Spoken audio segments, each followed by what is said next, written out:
ಅನ್ನೋದನ್ನ ಚುನಾವಣೆ ನಂತರದಲ್ಲಿ ಅನೇಕ ರಾಜಕೀಯ ವಿಶ್ಲೇಷಕರು ವಾದ ಮಂಡಿಸೋದನ್ನ ನಾವು ಗಮನಿಸಿದ್ವಿ. ಲಿಂಗಾಯತ ಸಮುದಾಯದ MLAಗಳ ಗೆದ್ದ ಸಂಖ್ಯೆ ಕೂಡ ಅದಕ್ಕೆ ಪೂರಕವಾಗೇ ಇತ್ತು. ಬಟ್ ಎಲ್ಲೋ ಒಂದ್ ಕಡೆ ಈ ಸಮುದಾಯದಿಂದ ಎಕ್ಸ್ಪೆಕ್ಟೆಡ್ ಸಪೋರ್ಟ್ DK ಶಿವಕುಮಾರ್ ಅವರಿಗೆ ಸಿಗ್ತಿದೆಯಾ ಅನ್ನೋ ಅನುಮಾನ.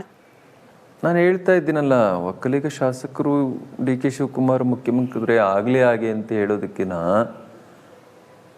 ಬೇರೆ ಬೇರೆ ನೀವು ಹೇಳದಂಥ ಹಿಂದುಳಿದ ವರ್ಗದ ಅಲ್ಪಸಂಖ್ಯಾತ ಮತ್ತು ದಲಿತ ಶಾಸಕರು ಮುಂದೆ ಬಂದು, ಅದು ಎಲ್ಲ ಥರದ ವರ್ಗಗಳು, ಅವರಲ್ಲಿರುವಂಥ ಉಪವರ್ಗಗಳು ಮುಂದೆ ಬಂದು, ಆ ಶಾಸಕರು ಮುಂದೆ ಬಂದು ಹೇಳ್ತಾ ಇರೋದು ಹೆಚ್ಚಲ್ಲ, ನೀವು ಗಮನಿಸ್ತಾ ಇದ್ದೀರಾ? ಸರಿ, ಆದ್ರೆ MB ಪಾಟೀಲ್ರು ಮೌನ ಶರಣಾಗಿದ್ದಾರೆ. ಉದಾಹರಣೆಗೆ ಯಾರ ಪರವಾಗೂ ಮಾತನಾಡ್ತಿಲ್ಲ, ಯಾರ ವಿರುದ್ಧವಾಗೂ ಮಾತನಾಡ್ತಿಲ್ಲ. ಲಕ್ಷ್ಮೀ ಹೆಬ್ಬಾಳ್ಕರ್ ಅವರು ಕೂಡ ಬಹುತೇಕ ಅಡ್ಡಗೋಡೆ ಮೇಲೆ ದೀಪ ಇಟ್ಟಂಗೆ ಮಾತನಾಡ್ತಿದ್ದಾರೆ. ನಮ್ಮ ಆನೇಕಲ್ಲು ಶಾಸಕರು ಶಿವಣ್ಣ ಅವರೊಂದು ಉಪವರ್ಗಕ್ಕೆ ಬರ್ತಾರೆ. ಅವರೆಲ್ಲ ನೋಡಿ ಅಮ್ಮ, ಇಲ್ಲಿರುವಂಥ ಒಂದೇ ಪ್ರಶ್ನೆ, ಸಿದ್ದರಾಮಯ್ಯನವ್ರ ಮೇಲೆ ಯಾವ ಕಂಪ್ಲೇಂಟ್ಸು ಇಲ್ಲ. ಯಾಕಂದ್ರೆ ಅವರು ಅತ್ಯಂತ ಉತ್ತಮವಾದಂಥ ಆಡಳಿತವನ್ನು ಈ ನಾಡಿಗಾಗಿ, ನಾಡಿನ ಜನರ ಒಳಿತಿಗಾಗಿ ಕೊಡ್ತಾ ಇದ್ದಾರೆ. ಅವರ ಹೈಕಮಾಂಡು ಏನು ಮಾತು ಕೊಟ್ಟಿದೆ ಆ ಮಾತನ್ನು ಉಳಿಸ್ಕೊಂಡ್ಲಿ ಹಾಗೆ ಅನ್ನುವಂಥ ಪ್ರಶ್ನೆ ಬಿಟ್ಟರೆ ಇಲ್ಲಿ ಬೇರೆ ಯಾವ ಪ್ರಶ್ನೆಯೂ ಇಲ್ಲ. ಹೈಕಮಾಂಡ್ ಅಂತ ಹೇಳಿ ತಾವು ಪ್ರಸ್ತಾಪ ಮಾಡಿದ್ರಿ, ಹಾಗಾಗಿ ಪ್ರಶ್ನೆ ಹೈಕಮಾಂಡ್ ನಾಯಕರಿಗೆ ಗೊತ್ತಿದೆ ಗ್ರೌಂಡ್ ವರ್ಕ್ ಮಾಡಿ ಪಕ್ಷವನ್ನ ಅಧಿಕಾರದ ತನಕ ತಲುಪಿಸುವಲ್ಲಿ DK ಶಿವಕುಮಾರ್ ಅವರ ಶ್ರಮ ಬಹಳ ದೊಡ್ಡದಿದೆ ಅಂತ ಹೇಳಿ. ಹೀಗಿರುವಾಗಿಯೂ ಕೂಡ ಒಂದು ವೇಳೆ ಮಾತುಕತೆ ಆಗಿದ್ದೇ ಆದಲ್ಲಿ ಯಾಕೆ ಹೈಕಮಾಂಡ್ ಇನ್ನೂ ಕೂಡ ವಿಳಂಬ ಧೋರಣೆಯನ್ನ ಅನುಸರಿಸ್ತಾ ಇದೆ? ಮಾತುಕತೆ ಆಗಿದ್ದೇ ಆದಲ್ಲಿ ಕಡ್ಡಿ ತುಂಡು ಮಾಡಿದಷ್ಟು ಸುಲಭವಾಗಿ ಹೇಳ್ಬಿಡ್ಬೋದಾಗಿತ್ತು, DK ಶಿವಕುಮಾರ್ ಅವರಿಗೆ ಸ್ಥಾನ ಬಿಟ್ಕೊಡಿ ಅಂತ ಹೇಳಿ ಸಿದ್ದರಾಮಯ್ಯನವರಿಗೆ. ಈ ಅಂಜಿಕೆ ಅಥವಾ ಹಿಂಜರಿಕೆ ಯಾಕೆ ಹೈಕಮಾಂಡ್ಗೆ ಅಂತ ಅದನ್ನು ಅವ್ರನ್ನೇ ಕೇಳಬೇಕು ನೀವು.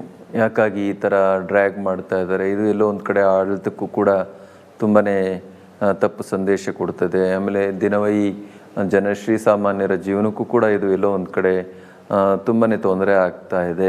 ಇದನ್ನು ಆದಷ್ಟು ಬೇಗ ಮುಗಿಸ್ಕೊಳ್ಬೇಕು, ಇದಕ್ಕೊಂದು ಸರಿಯಾದ ಸುಖಾಂತ್ಯವನ್ನು ಕಾಣಿಸ್ಬೇಕು ಅಂತ ಅವ್ರಿಗಿರ್ಬೇಕು. ಅದು ಹೈಕಮಾಂಡ್ನವ್ರಿಗೆ ಆ ಜವಾಬ್ದಾರಿ ಇರಬೇಕು. ನಿಜವೇ. ಪರಿಸ್ಥಿತಿ ಯಾವ ಮಟ್ಟಿಗೆ ಹೋಗ್ತದೆ ಅಂತ ಹೇಳಿದ್ರೆ ಕಾಂಗ್ರೆಸ್ನದ್ದೇ ನಾಯಕರು ಆಚೆ ಬಂದು ಮಾತನಾಡ್ತಿದ್ದಾರೆ. ರಾಜಣ್ಣ ಅಂತ ಹಿರಿಯರು DK ಶಿವಕುಮಾರ್ ಅವರೇನಾದರೂ ಮುಖ್ಯಮಂತ್ರಿ ಆಗ್ಬಿಟ್ರೆ ಇಡೀ ಕಾಂಗ್ರೆಸ್ ಕಚೇರಿಗಳಿಗೆ ಬೀಗ ಹಾಕ್ಬಿಡ್ಬೇಕು, ಕಾಂಗ್ರೆಸ್ನ ಅಸ್ತಿತ್ವ ಇರೋದೇ ಸಿದ್ದರಾಮಯ್ಯನವರಲ್ಲಿ ಅನ್ನೋ ಅರ್ಥದ ಮಾತುಗಳು. ಹೀಗೆ ನೇರವಾಗಿ ಮಾತುಗಳಾಡ್ತಾ ಇರೋ ಸಂದರ್ಭದಲ್ಲೂ ಕೂಡ ಮೌನ. ಯಾರು ಮೌನ ವಹಿಸ್ತಾ ಇದ್ದಾರೆ?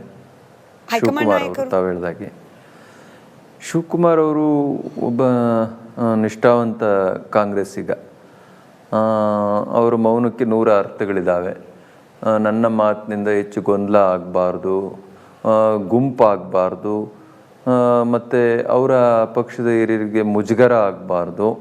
ಹಾಗಾಗಿ ಪಕ್ಷದ ಹಿರಿಯರು ಕೊಟ್ಟ ಮಾತಿನಂತೆ ನಡ್ಕೊಳ್ತಾರೆ ಅಂಥೇಳಿ ಅವರು ಗೌರವಯುತವಾದ ಮೌನವನ್ನು ವ್ಯಕ್ತಪಡಿಸ್ತಾ ಇರಬಹುದು.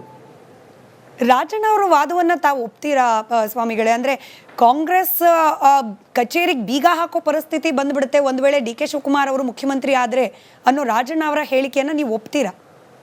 ನೋಡಿ, ರಾಜಣ್ಣ ಅವರಿಗೆ ಟಿಕೆಟ್ ಸಿಗೋದ್ರಿಂದ ಹಿಡಿದು ರಾಜಣ್ಣ ಅವರು ಗೆಲ್ಲೋದ್ರ ಹಿಂದೆನೂ ಕೂಡ ಸಿದ್ದರಾಮಯ್ಯನವ್ರದ್ದು ಎಷ್ಟು ಪಾತ್ರವಿದೆಯೋ ಶಿವಕುಮಾರ್ದು ಕೂಡ ಅಷ್ಟೇ ಪಾತ್ರವಿದೆ. ಬಟ್ ರಾಜಣ್ಣ ಅವರ ಮಾತುಗಳಲ್ಲಿ DK ಶಿವಕುಮಾರ್ ಅವರ ವಿರುದ್ಧವಾಗಿ ಆ ವಿಶ್ವಾಸವಾಗ್ಲಿ ಅಥವಾ DK ಶಿವಕುಮಾರ್ ಅವರು ಮುಖ್ಯಮಂತ್ರಿ ಆಗ್ಲಿ ಅನ್ನೋ ಕಾಳಜಿ ಆಗ್ಲಿ ಕಾಣಿಸ್ತಲೇ ಇಲ್ಲ. ನೇರವಾಗಿ ಸಿದ್ದರಾಮಯ್ಯನವರ ಪರವಾಗಿ ನಿಂತುಬಿಟ್ಟಿದ್ದಾರೆ. ತಪ್ಪೇನಿಲ್ಲ. ಸಿದ್ದರಾಮಯ್ಯನವರು ಈ ನಾಡು ಕಂಡಂಥ ಒಬ್ಬ ಮುತ್ಸದ್ದಿ ರಾಜಕಾರಣಿ, ಅಭಿವೃದ್ಧಿ ಪರವಾಗಿರುವಂಥ ನೊಂದಂಥವರ ಧ್ವನಿಯಾಗಿ ಕೆಲಸ ಮಾಡಿರುವಂಥ ಒಬ್ಬ ಹಿರಿಯ ಮುತ್ಸದ್ದಿ. ಅವ್ರ ಪರವಾಗಿ ಮಾತಾಡಿದ್ರೆ ತಪ್ಪೇನು? ಕೇವಲ ಅವ್ರ ಪರವಾಗಿ ಮಾತನಾಡಿದ್ರೆ ಓಕೆ, DK ಶಿವಕುಮಾರ್ ಅವರ ಪರವಾಗಿ ಮಾತನಾಡಿದವರು ಕೂಡ ಖಂಡಿಸ್ತಿದ್ದಾರೆ. ಫಾರ್ ಎಕ್ಸಾಂಪಲ್, ತಾವು DK ಶಿವಕುಮಾರ್ ಅವರನ್ನ ಭೇಟಿಯಾಗಿದ್ದು, ತಾವು DK ಶಿವಕುಮಾರ್ ಅವರಿಗೆ ಅವಕಾಶ ಸಿಗಬೇಕು ಅಂತ ಮಾತನಾಡಿದ್ದು, ನಿಮ್ಮಗಳ ಅಂದ್ರೆ ಸ್ವಾಮೀಜಿಗಳ ವಿಚಾರಕ್ಕೂ ಕೂಡ ಅವ್ರು ಖಂಡನೆ ವ್ಯಕ್ತಪಡಿಸಿದ್ರು. ಸ್ವಾಮೀಜಿಗಳು ರಾಜಕೀಯ ಮಾಡಬಾರ್ದು, ಮಾತನಾಡಬಾರ್ದು ಅಂತ ಹೇಳಿ. ಅಂದ್ರೆ DK ಶಿವಕುಮಾರ್ ಅವ್ರ ಪರವಾಗಿ ಯಾರೇ ಮಾತನಾಡಿದ್ರು ಅದನ್ನ ರಾಜಣ್ಣ ಅವ್ರು ಖಂಡಿಸ್ತಿದ್ದಾರೆ. ಒಳ್ಳೇದು, ಅದನ್ನು ಸ್ವಾಗತ ಮಾಡ್ತೀವಿ ನಾವು. ನಮಗೆ ಈ ವಿಷಯದಲ್ಲಿ ಮಾತಾಡುವಂಥ ಅನಿವಾರ್ಯತೆ ಮತ್ತು ಅವಶ್ಯಕತೆ ನನ್ನನ್ನು ಒಳಗೊಂಡಂತೆ ಯಾವ ಸ್ವಾಮಿಗಳಿಗೂ ಕೂಡ ಬರೋದೇ ಇಲ್ಲ. ಯಾವುದೋ ಒಂದು ಸಮುದಾಯ ಮತ್ತು ಸಮುದಾಯಗಳ ಸಮೂಹ ನಮ್ಮ ಧ್ವನಿಗಳಾಗಿ ನಮ್ಮ ಅಭಿಪ್ರಾಯವನ್ನು ನೀವು ವ್ಯಕ್ತಪಡಿಸಬೇಕು ಅಂತ ಕೇಳಿದಾಗ ನಾವು ಅದನ್ನು ಹೇಗೆ ಅಲ್ಲಗೆಳೆಯೋಕ್ಕಾಗ್ತದೆ? ಅದು ನಮ್ಮ ಕರ್ತವ್ಯ ಹಾಗೆ ಅಂತೇಳಿ ಅವರ ಭಾವನೆಗಳನ್ನು ನಮ್ಮ ಮಾತುಗಳಿಂದ ವ್ಯಕ್ತಪಡಿಸ್ತೇವೆ. ರಾಜಣ್ಣ ಅವರು ಹೇಳಿದ್ದು ಸರಿ ಇದೆ. ಈಗ ಜನರ ಅಭಿಪ್ರಾಯ, ಜನರ ಆಶೋತ್ತರಗಳು ಡಿ ಕೆ ಶಿವಕುಮಾರ್ ಅವರ ಪರವಾಗಿ ಮೂಡಿದೆಯಾ ಅಂತ ಹೇಳಿ, ತಾವು ಕೂಡ ಅನೇಕ ಮಂದಿಯನ್ನ, ಸಮುದಾಯದ ಅತೀತವಾಗಿಯೂ ಕೂಡ ಅನೇಕ ಮಂದಿಯನ್ನ ಭೇಟಿ ಆಗ್ತೀರಿ ದಿನಂಪ್ರತಿ ನಿಮ್ಮ ಜೀವನದಲ್ಲಿ. ಜನರು ಏನು ಹೇಳ್ತಿದ್ದಾರೆ? ಡಿ ಕೆ ಶಿವಕುಮಾರ್ ಅವರ ಪರವಾಗಿ ಅವರನ್ನ ಮುಖ್ಯಮಂತ್ರಿಯಾಗಿ ಕಾಣುವತ್ತ ಜನರ ಅಭಿಪ್ರಾಯ ಮೂಡ್ತಾ ಇದೆಯಾ ಅಂತ? ನೋಡಿ, ಸಿದ್ದರಾಮಯ್ಯ ಅವರ ಆಡಳಿತ ವೈಖರಿಯನ್ನು ಯಾರೂ ಕೂಡ ಪ್ರಶ್ನೆ ಮಾಡುವಂಥ ಸ್ಥಿತಿನೇ ಇಲ್ಲ. ಅವರೊಬ್ಬ ಉತ್ತಮ ಆಡಳಿತಗಾರ. ಆದರೆ ಇಲ್ಲಿರುವಂಥ ಪ್ರಶ್ನೆ, ಶಿವಕುಮಾರ್ ಅವರು ಕೂಡ ತಮ್ಮದೆಲ್ಲವನ್ನೂ ತ್ಯಾಗ ಮಾಡಿಕೊಂಡು ಅನೇಕ ಸವಾಲು, ಸಂಕಷ್ಟ, ನೋವುಗಳನ್ನು ಎದುರಿಸ್ಕೊಂಡು ಅತ್ಯಂತ ಸಂಕಷ್ಟದಲ್ಲಿದ್ದಂಥ ಪಕ್ಷವನ್ನು ಮುನ್ನೆಲೆಗೆ ತಂದು ಅಧಿಕಾರಕ್ಕೆ ತರುವಲ್ಲಿ ಯಶಸ್ವಿ ಆಗಿದ್ದಾರೆ. ಅವ್ರಿಗೆ ಮೊದಲ 2.5 ವರ್ಷ ಅವ್ರಿಗೆ ಅವಕಾಶ ಆಗಿಲ್ಲ. ಅವರು ಹಿರಿಯರು ಮಾತು ಕೊಟ್ಟಂತೆ ಈಗಲಾದರೂ ಕೂಡ ಆಗಲಿ ಅನ್ನುವಂಥ ಭಾವನೆ ಸಮುದಾಯದ ಅತೀತವಾಗೂ ಇರುವಂಥದ್ದನ್ನು ನಾವು ಕೇಳಿದ್ದೇವೆ. ಬೇರೆ ಬೇರೆ ವರ್ಗ, ಧರ್ಮದ ಶ್ರೀಸಾಮಾನ್ಯರ ಬಾಯಲ್ಲಿ ಕೇಳಿದ್ದೇವೆ. ಡಿ ಕೆ ಶಿವಕುಮಾರ್ ಅವರು ಪದೇ ಪದೇ ತ್ಯಾಗದ ಮಾತನಾಡ್ತಿದ್ದಾರೆ. ಇನ್ಫ್ಯಾಕ್ಟ್ ಇವತ್ತು ಕೂಡ ವೇದಿಕೆ ಕಾರ್ಯಕ್ರಮದಲ್ಲಿ ಸಿದ್ದರಾಮಯ್ಯನವರನ್ನ ಮುಕ್ತಕಂಠದಿಂದ ಹಾಡು ಹೊಗಳಿದ್ರು. ಜೊತೆಗೆ ತ್ಯಾಗದ ಮಾತುಗಳನ್ನು ಕೂಡ ಇವತ್ತು ಪ್ರಸ್ತಾಪ ಮಾಡಿದ್ದಾರೆ. ಎಲ್ಲೊಂದು ಕಡೆ ಈ ರೀತಿಯ ಮಾತುಗಳು ಡಿ ಕೆ ಶಿವಕುಮಾರ್ ಅವರನ್ನ ಮುಖ್ಯಮಂತ್ರಿ ಸ್ಥಾನದಲ್ಲಿ ನೋಡಬೇಕು ಅಂತ ಬಯಸ್ತಿರುವವರಿಗೆ ಗೊಂದಲಕ್ಕೆ ಕಾರಣವಾಗತ್ತಾ ಅಂತ ಹೇಳಿ ಸ್ವಾಮೀಜಿ? ಶಿವಕುಮಾರ್ ಗುಣ ಅದು ಸಮಚಿತ್ತವಾಗಿದ್ದಾರೆ. ನಾವು ಅದನ್ನೇ ಹೇಳ್ತಾ ಇದ್ದೇವೆ.